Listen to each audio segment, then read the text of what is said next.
ang issue ni Dennis Padilla sa mga anak pa is not really giving. My God. Like, I can relate to that, manggod. Na ako gyud wala jud balak nga i-invite ako ang parents. Actually, to be honest, pasalamat na lang gani si Dennis no kay gi-invite siya siyang anak. Ako wala jud. Kung dili tungod sa akong husband, nga siya na i-invite lang imong parents as respect na lang nimo sa ilaha nga anak kanila, nagipanganak ka ana. Pero kung ako lang, dili jud ko wala jud ko balak i-invite. To be honest, gi-invite na sila siguro 4 days or 5 days before the wedding. Mo sila gipadto diri sa Davao. Kaya kung ako lang wala jud, mupasok jud ko sa aisle mo tugig kog altar nga balay maghatod sa ako. And even invited sila ha.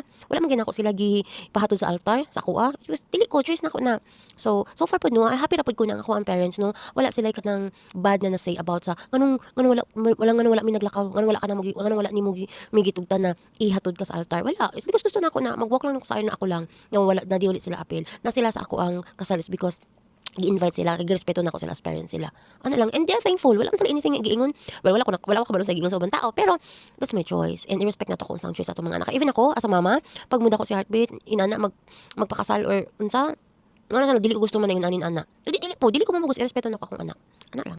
Namuti mga lahi-lahi nga rason nga nung dili nato gusto nga naa sila or natay mga lahi-lahi nga rason nga yun ani ang gusto nato sa kasal nato. So, respect ra jud na.